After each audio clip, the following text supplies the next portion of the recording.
지방선거에서 12대 4로 참패한 뒤에도 투표지 부족 사태 여파 등에 묻혀 지도부가 책임을 회피하고 있다는 비판, 국민의힘 안팎에서 나오고 있죠.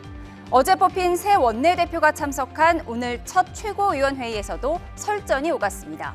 선거 패배에 책임을 져야 한다며 지도부 전원 사퇴를 제안한 우재준 최고위원에 대해서 장동혁 대표가 지명한 조광한 최고위원이 철없는 소리라고 맞받으며 고성이 오갔는데요.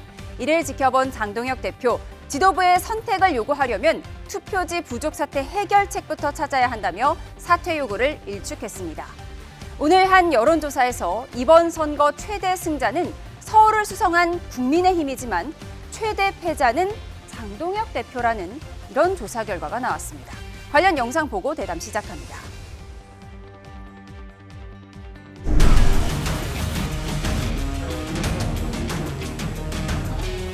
국민을 위해 하나로 뭉쳐야 할 때입니다. 저부터 하나 된 국민의 힘.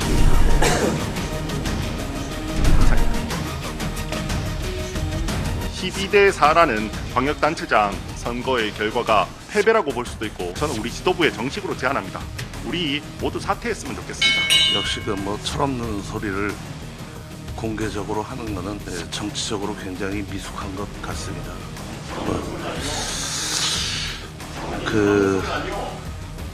어린 놈이 어떻게 이런 이야기는 매우 부적절한 이야기였다고 생각합니다. 장동혁 대표는 사퇴해야 합니다. 당 지도부에 어떤 선택을 요구하거나 그 길을 열려면 110명의 의원님들께서 이 투표용지 부족 사태를 어떻게 해결할지에 대한 답을 먼저 주셔야 된다고 생각합니다.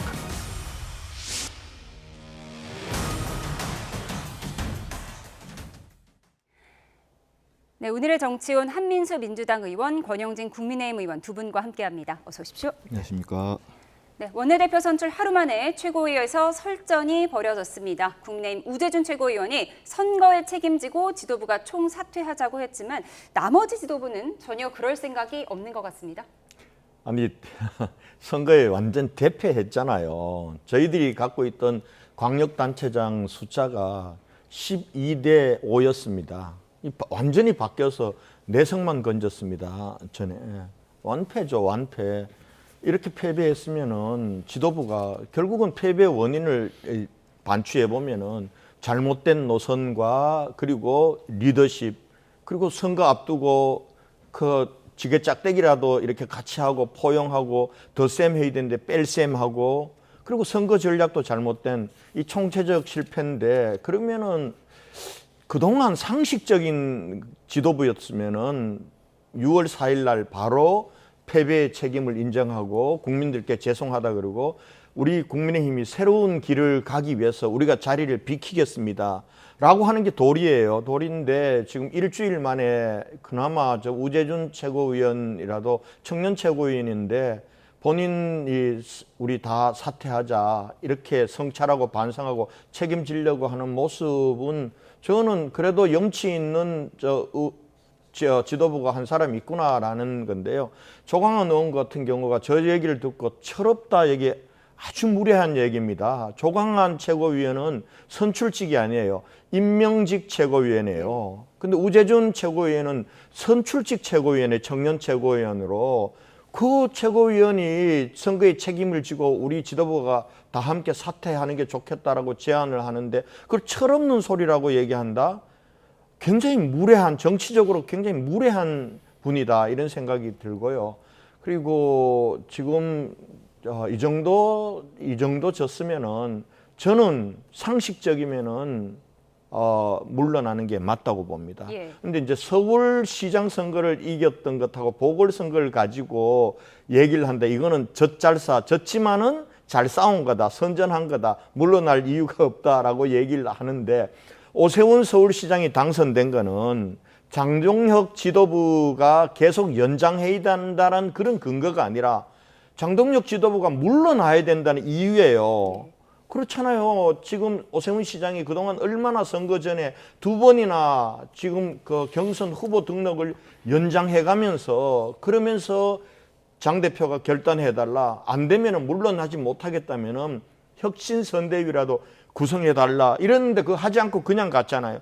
오직 답답하면은 장 대표하고 유세장에 같이 서지도 않고 외롭게 장 대표가 지원 유세를 갔던 곳은 다 졌습니다. 예. 장 대표가 지원서를 가지 않고 외롭게 국민들과 시민들과 함께했던 오세훈 시장 같은 경우는 당선이 된 거예요. 어렵게. 이건 무슨 얘기입니까? 장동혁 지도부의 리더십이 이번 선거에서는 선거 패배의 원인이 됐다는 거 아니에요? 그러면은 저는 물러나는 것이 본인을 위해서도 좋다고 봐요. 당을 위해서도. 그래서 장 대표가 보수의 세기를 찾겠다고 그랬는데 보수의 세기를 찾는 첫걸음은 다름 아닌 장동혁 대표가 물러나줘야 보수가 새로운 길을 갈 수 있다 이렇게 말씀드립니다. 예, 말씀하신 것처럼 지도부가 총사퇴해야 한다라고 얘기했던 우재준 최고위원이 이제 지도부 중에 막내잖아요. 조광환 최고위원이 어린 놈이 이런 표현을 써가면서 철없다고 표현한 거 이거 어떻게 보셨어요? 나이를 보니까 우재준 최고위원이 88년생이고요. 조광환 최고위원이 58년생. 30년 차이긴 한데 그래도 이런 말은 좀 적절치 않았다라는 분석이 많아요. 저 자리가 나이로 모인 자리 아니잖아요. 뭐 연장자가 그러면 당대표입니까? 그것도 아니지 않습니까? 저 모습을 제가 국민의 한 사람으로서 보면은 아, 국민의힘은 뭐 고쳤을 수 없는 집단이구나. 저는 이런 생각을 했을 거라고 생각을 합니다. 그 선출된 당원들이 선출한 최고위원이 이번 선거 결과에 대해서 책임을 지자 제안을 하지 않았습니까? 그러면 다른 생각을 하는 지명직이 됐든 누가 됐든 그럼 이런 식으로 정말 이런 욕설을 했다면 있을 수 없는 일이죠. 이건 인격적으로도 모독한 겁니다. 우재준 최고위원에 대해서. 그러면 그 얘기에 대해서는 본인의 반론을 펴면 됩니다. 예를 들어서 뭐 장동혁 대표는 한 번도 유세를 못 갔지만 그래도 서울서는 이겼다. 천만다행이다. 뭐 이 정도의 평가를 한다든지 그래도 우리 모두 그냥 이 자리 지켜보자. 이런 식으로 나와야죠. 근데 뭐 철없다고 하고 욕설까지 했다는 거는 저는 아주 부적절하고요. 정말 다수의 국민의힘 지지층이 보더라도 저런 모습 보면은 아유 내가 괜히 지지했네. 지지하신 분이 있다면 괜히 제가 또 그 순간에 내가 눈꺼풀에 뭐가 씌었네 이런 후회를 할 것 같아요. 저는 근데 이런 사안이 일회성으로 끝나지 않을 겁니다. 왜냐하면은 장동혁 대표는 이미 변화를 할 수 있는 당을 변화하거나 본인 스스로가 바꿀 수 있는 시간을 다 놓쳤습니다. 12.3 불법 계엄 내란이 일어난 지가 벌써 1년 6개월이 헐 지났습니다. 그런데 지금까지도 윤석열 씨를 끊어내지 못하고 있어요. 앞으로 얘기하겠습니다마는 여전히 부정선거론자들하고 같이 하는 행보를 하고 있지 않습니까? 이런 상황에서 지금까지는 그 같이 하고 있는 최고위원들하고 버텨왔어요. 비슷한 성향 최고위원들하고. 그런데 이제는 28년 총선이 2년도 안 남았습니다. 우리 권의님도 계시지만은 이제는 의원들이 참지 못할 겁니다. 이대로 가가지고는 선거 못 치른다는 생각들을 할 거거든요. 계속적으로 장동혁 대표 지도부를 끌어내리고 장동혁 대표를 사퇴하라는 요구가 커질 수밖에 없다. 이런 생각을 합니다. 예, 그런데 오늘 좀 이례적인 여론조사 결과가 나왔어요. 이번 선거에서 가장 이긴 건 국민의힘이고 가장 진 건 장동혁 대표라는 조사인데요. 그래픽 한번 보면서 얘기해 주시죠. 어떻게 보셨어요? 저는 결과적으로는 이 선거 패는 장동혁 대표가 패배에 대해서 책임을 져야 된다는 얘기 아니겠어요? 저게 이제 뉴스토마토가 여론조사한 거죠. 예. 근데 스트레이트 뉴스가 조사한 게 있습니다. 거기는 직접적으로 물었어요. 이번 선거 패배에 대해서 장동혁 대표 책임이 얼마나 있다고 생각하냐. 국민의 69.3%가 장동혁 대표가 책임이 있다는 거예요. 그러면은 우리 지지층들 같은 경우는 그래도 선거 전까지는 장동혁 대표에 대해서 굉장히 우호적이었습니다. 그런데 우리 지지층조차도 60% 이상이 장동혁 대표가 책임을 져야 된다라고 얘기를 하고 있잖아요. 그러면 보면은 이번 선거는 국민의힘의 대표이고 그 책임은 장동혁 대표가 있다라는 것은 민심이에요. 이건 거역할 수가 없습니다. 물론 장동혁 대표를 지지하는 우리 지지자들도 있고 또 당원들도 계십니다. 계시지만은 또 그분들만 가지고 우리가 이 민심의 바다로 나갈 수 없는 거거든요.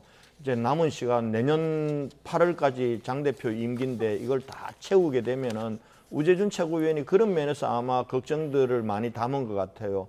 그러면 이제 내년 8월 되면은 이 국회의원 선거까지 한 8개월도 남지 않은 시점인데 그때부터 다시 뭘 준비하거나 늦단 말이에요. 그런 면에서 제가 볼 때는 장 대표가 계속 저렇게 당대표직을 유지하고 있는 한은 우리 당이 계속 수렁으로 빠질 거예요. 장 대표가 원하는, 본인도 뭔가 새로운 보수, 새로운 길을 찾아야 된다라고 얘기했기 때문에 새 길을 찾겠다고 얘기하시지 않았겠어요? 그럼 그 새 길을 찾는 거는 본인 스스로 좀 자리를 비켜주는 게 우리가 함께 새 길을 찾는 거다. 그런 생각을 장 대표도 좀 하기를 제가 간곡하게 부탁을 드리고 싶습니다. 예, 장동혁 대표가 지금 무슨 생각을 하고 있는지 이 화면을 보면 알 수 있을 것 같습니다. 일주일째 이어지고 있는 서울 올림픽공원 개표소 집회, 주축이었던 2030 세대가 빠져나간 지난 일요일 밤을 기점으로 부정선거 시위대 목소리가 커지고 있다는 분석인데요. 장동혁 대표도 재선거에서 더 나가서 부정선거 팻말을 들어서 논란이 됐습니다. 화면 함께 보시죠. 네, 그젯밤의 모습입니다. 검은 모자와 마스크를 쓴 장동혁 대표, 부정선거, 재선거, 당일 투표 수개표 팻말을 들고 있죠.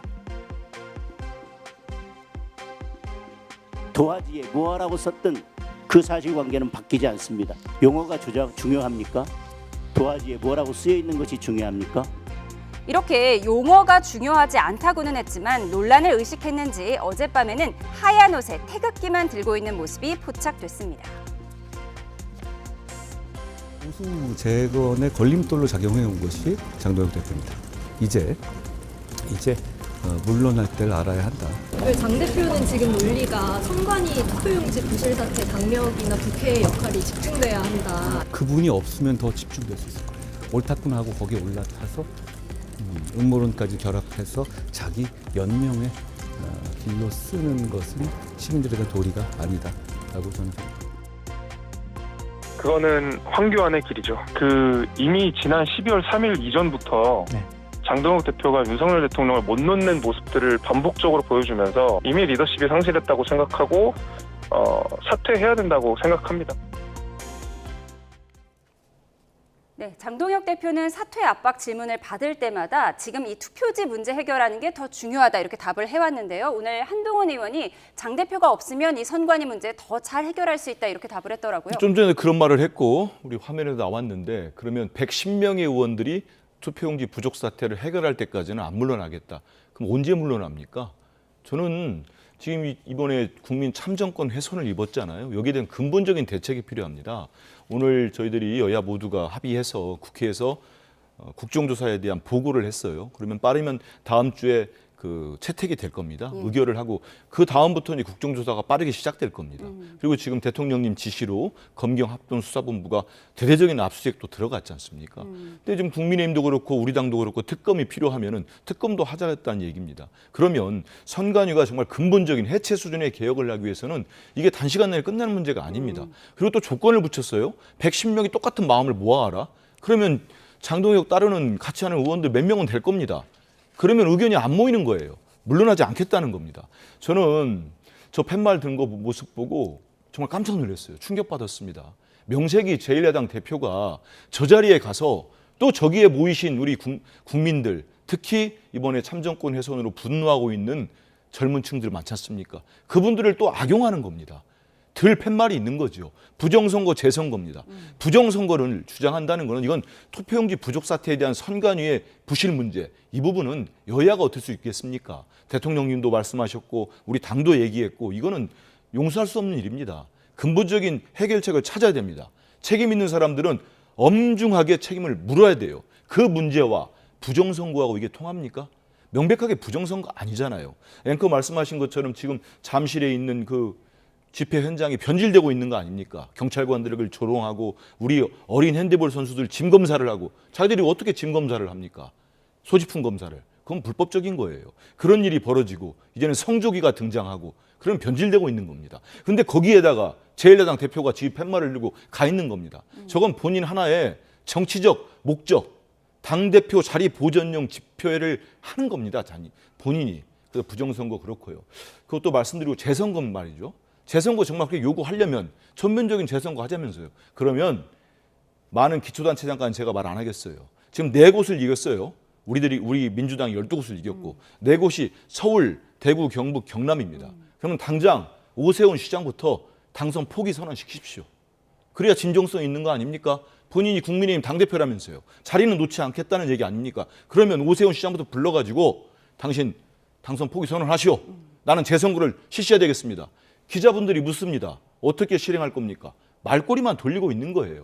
상당히 표리부동하고 참 비겁한 정치인 같아요. 저는 우리 권 의원님 말씀한 것처럼 하루빨리 국민의힘 당대표직에서 물러나는 게 맞다 이런 생각합니다. 네, 부실선거와 부정선거 엄연히 다른데 이 부정선거 팻말을 당대표가 든 거에 대해서는 당 내에서도 좀 우려의 목소리가 나올 것 같아요.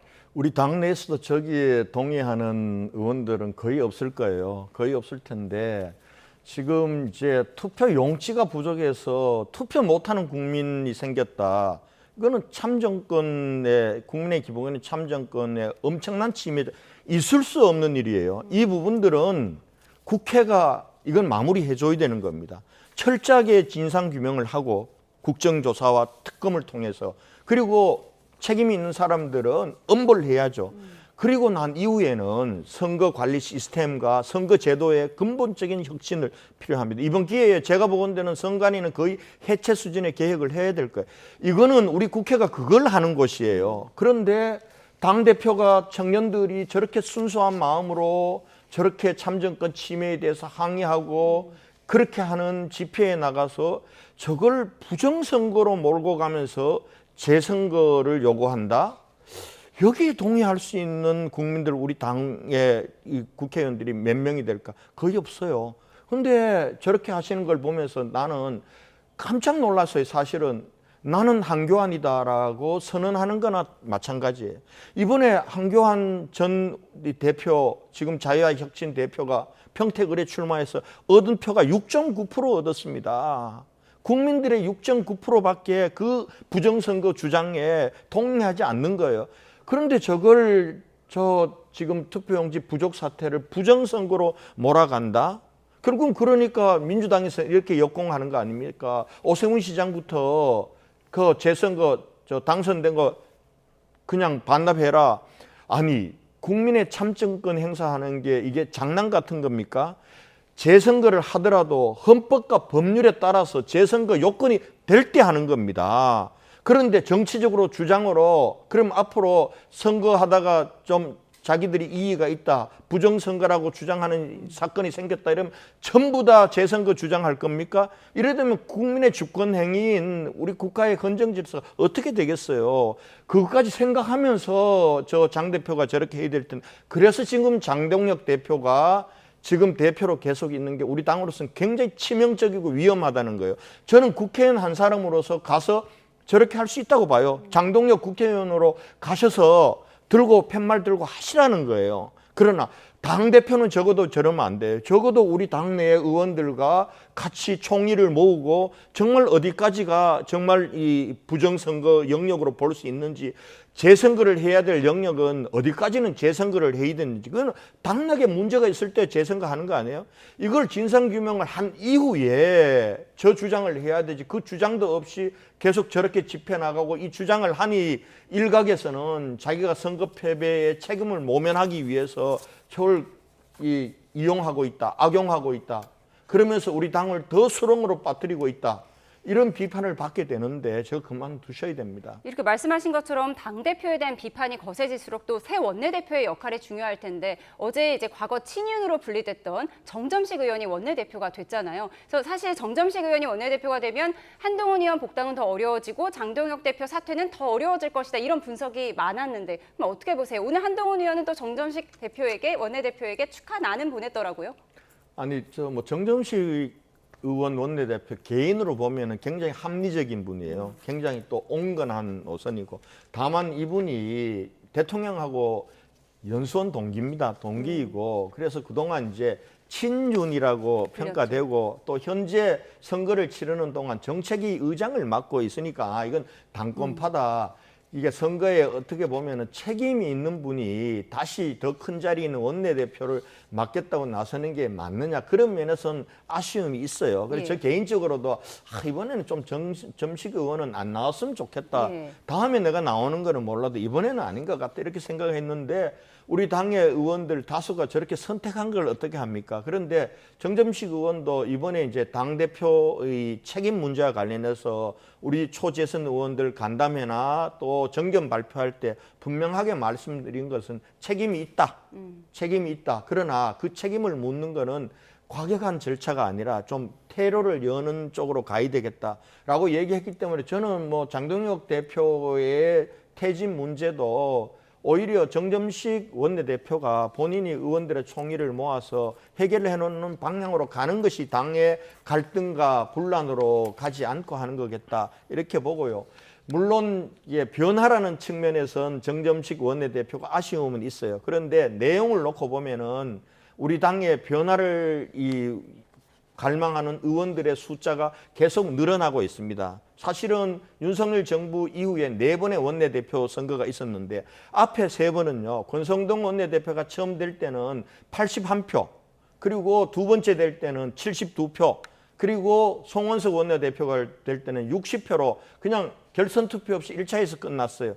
이번에는 이게 팽팽하게 2차 결선 투표까지 가서 7표 차로 정점식 원내대표가 됐기 때문에 점점 더 정말 이제는 우리 당이 변해야 된다. 변화된 리더십을 원하는 의원들의 숫자가 꽤 많다 이런 생각이 들고요. 뭐 왜 그러면은 그 변화되는 이 의원들이 다수가 되지 못했냐라는 얘기는 제가 다음에 할 기회가 있으면 하겠으면 오늘까지 그까지 나가면은 또 다른 영역으로 가기 때문에 천천히 변화할 것이다라고 말씀을 주셨습니다. 선관위 얘기 좀 더 해보면요. 법원이 송파구 잠실 투표소 현장 검증에 나섰지만 어제 빈손으로 돌아왔어요. 중요한 상자를 얻지 못했다는 건데 이 증거물을 폐기했다고 하더라고요. 선관위 입장은 투표 용지 상자까지는 보관할 의무가 없다고 얘기를 했어요. 그게 평상시에 선관위 이번 투표가 원만하게 이루어지고 이런 문제 초유의 사태가 없었다면은 그런 논리가 뭐 통할 수도 있을 겁니다. 저 1,900매 그러니까 추가 투표지를 담았던 상자를 말하는 거죠. 그렇습니다. 저 상자를 폐기했다는 거예요. 이번에 핵심적으로 지금 문제가 된 잠실 7동의 제2투표소 전체 여기에 유권자가 3,856명이라고 합니다. 그러면 선관위 밝힌 대로 1,900매가 담겼던 투표용지 상자는 선관위가 주장하는 전체 유권자의 50%를 자기들이 인쇄했다는 그 주장에 어떤 근거, 입증을 낼 수 있는 중요한 증거가 될 수 있어요. 여기 말씀드린 3,856명이면 1,900매는 안 되잖아요. 예. 그렇지 않습니까? 그러면 이게 보존돼 있어야죠. 투표용지 상자에 어떤 기록들이 남아 있어야 될 거 아닙니까? 그런데 이걸 이미 뭐 파기했다는 거 아닙니까? 그 업체에 맡겨가지고 저는 이런 것들도 하나다. 지금 선관위 직원들이 그리고 선관위 전체가 이번 사태에 대해서 제대로 인식을 하고 있는 거 아닌가, 제대로 인식하지 못하고 있다 이런 생각이 듭니다. 정말 우리 국민들은 모두가 지금 분노하고 있지 않습니까? 저부터도 아니 대한민국에서 지금 투표용지가 부족해서 제대로 못한다? 그리고 지금 보면은 제대로 집계도 안 됐다는 얘기도 있고 계속적으로 나오지 않습니까? 예. 이런 선관위가 있었다는 거는 저는 이번에 선관위 문제는 정말 정치권은 물론이고 국민 모두가 선관위가 환골탈퇴할 수 있도록 근본적 개혁이 될 수 있도록 힘을 모아야 됩니다. 근데 앞서 말씀드린 것처럼 장동혁 대표, 제1야당 대표가 저렇게 부정선거, 재선거를 저거 주장하고 다니니까 정말 한심하다. 이런 말씀 안 드릴 수가 없습니다. 곧 국정조사가 시작될 테니까요. 네. 두 분이 좀 활약해 주셨으면 좋겠습니다. 이어서 민주당 이야기로 이어가겠습니다.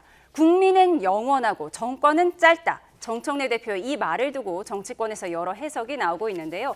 정 대표의 이 발언 처음이 아니었습니다. 들어보시죠. 국민을 이기는 정권은 없습니다. 국민은 영원하고 정권은 짧습니다. 정권은 짧고 국민은 영원합니다. 혹시 이거 대통령 겨냥한 얘기는 아니에요? 그게 모르겠죠. 근데 저는 그렇게까지 확대 해석하는 건 좀 그렇고. 정권은 짧다. 국민의힘의 장동혁 대표가 하는 늘상 정치적인 레토릭 아닌가 이렇게 했는데 정말 부적절했다. 정말 대단한 실언이다. 정청래 대표 등 민주당 지도부가 대통령의 표고동 심은 뜻을 알아야죠. 의원님 해석하시기엔 뭔가요? 나가라요. 나가라. 책임지고 나가라. 보동잎 떨어지면 가을이 온 것을 알아야지. 보동잎은 떨어졌는데 지금도 이런 생각하는 건 아주 나빠요. 지금 우리 민주 당사에 핵폭탄이 떨어진 겁니다. 저는 양심에 털났다고 봐요.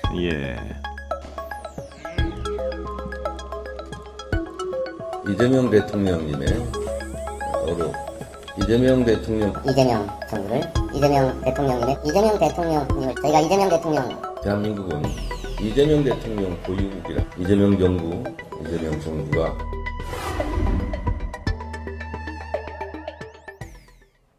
네, 7분 동안 15번 이재명 대통령의 이름을 외쳤습니다.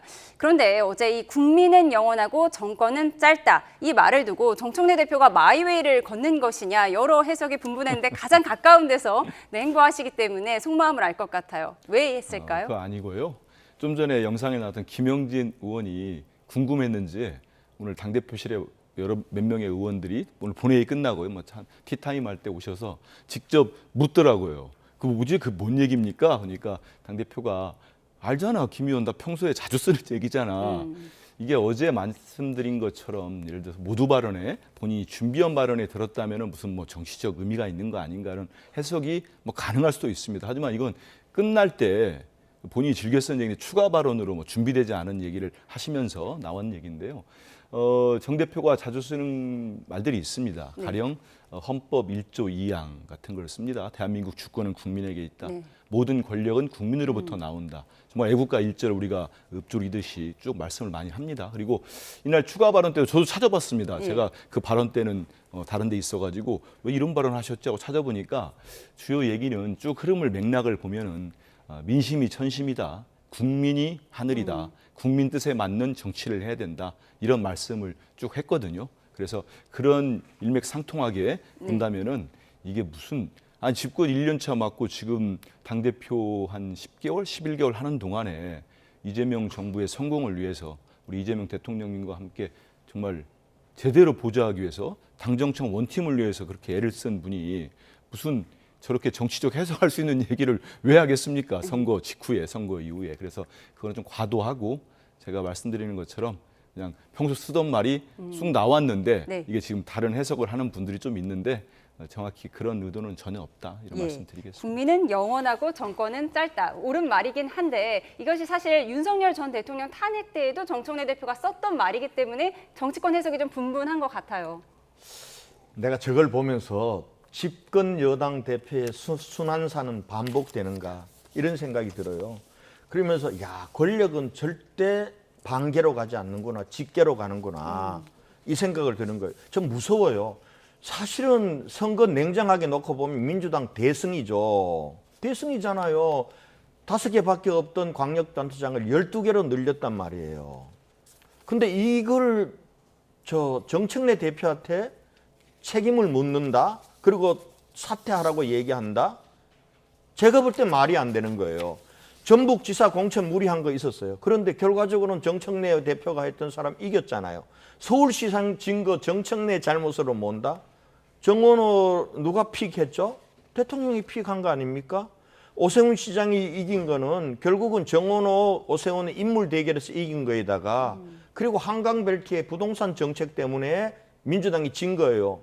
부동산 정책 누가 주도했죠? 대통령 아닌가요?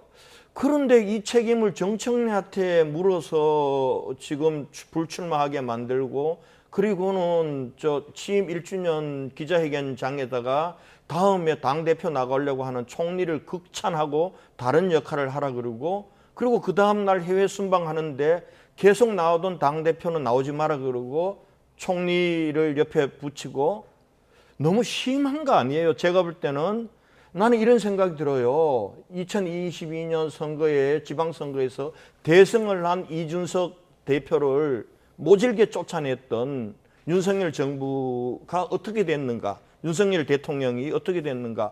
저는 이재명 대통령이 왜 저러는가는 조금 이해가 가요.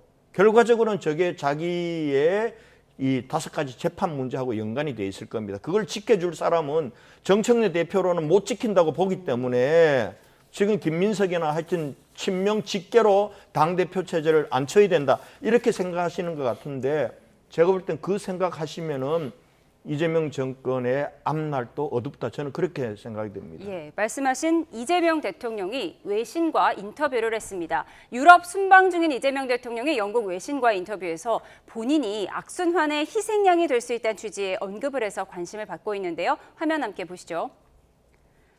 네, 영국 시사주간지 이코노미스트와 인터뷰인데요. 민주화 이후 한국 대통령 상당수가 탄핵되거나 수감된 사실에 대한 질문을 받고 희생양이 될 가능성을 언급한 건데요. 이 매체는 이 대통령의 유산은 청와대의 저주를 깨뜨릴 수 있는지 여부에 달려있을 거라고 논평했습니다.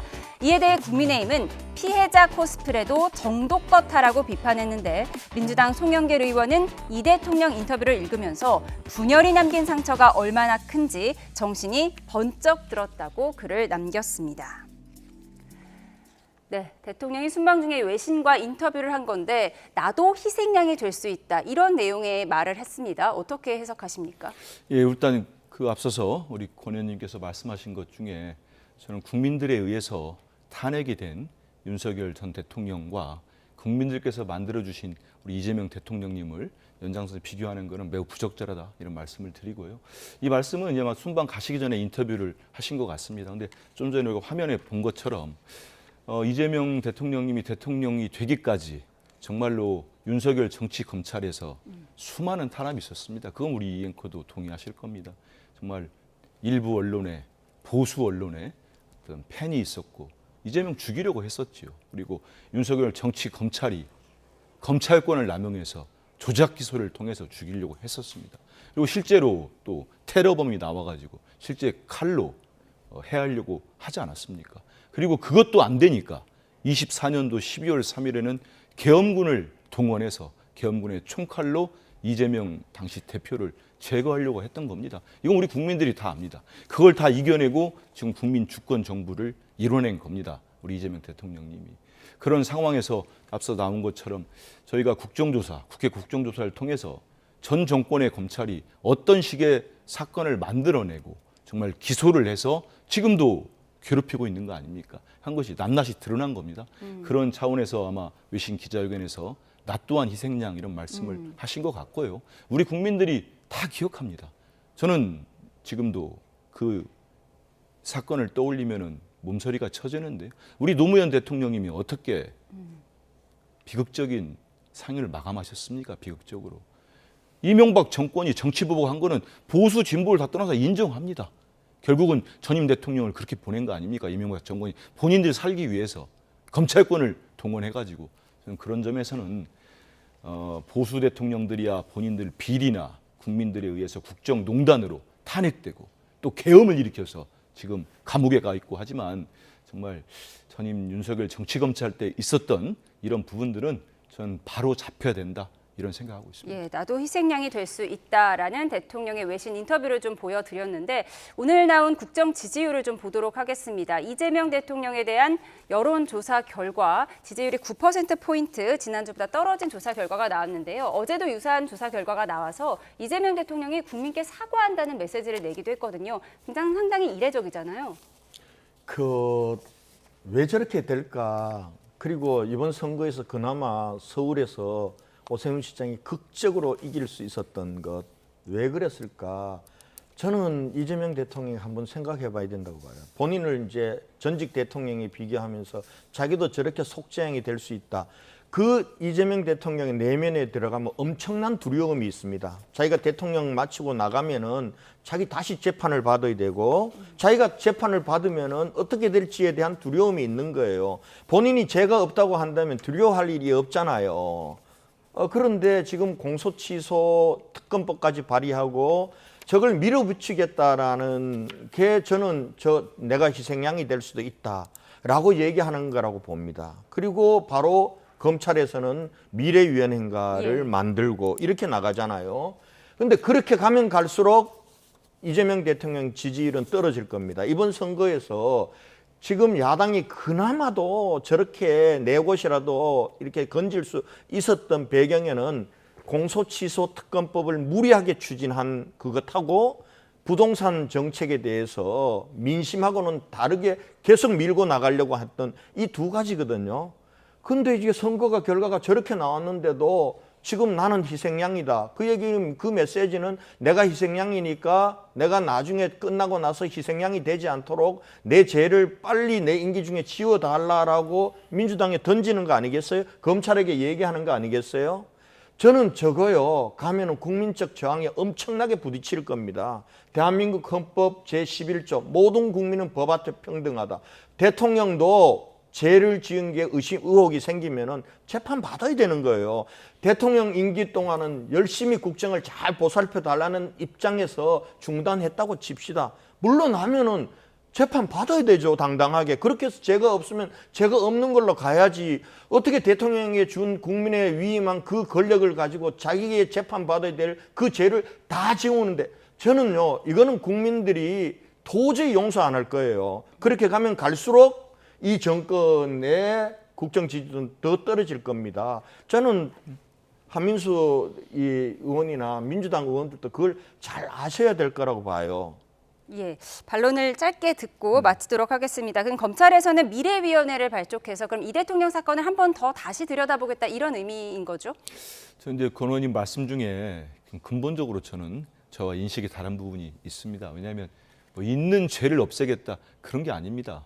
대통령도 회견에서 말씀하셨지만 잘못된 거는 바로잡는 게 맞는 겁니다. 그렇지 않습니까? 말씀드린 것처럼 윤석열 정치검찰이 조작하고 허위로 만들어낸 사건들 아닙니까? 그거는 대통령님을 떠나서 우리 국민 모두도 해당되는 겁니다. 잘못되고 조작해서 만들어내서 왜곡해서 기소하고 재판 들어갔으면 그건 당연히 잘못된 건 바로 잡는 게 맞는 거죠. 있는 죄를 없애달라는 게 아닙니다.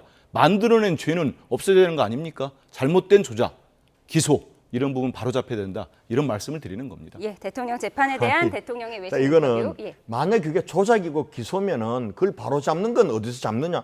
재판으로 바로 잡는 겁니다.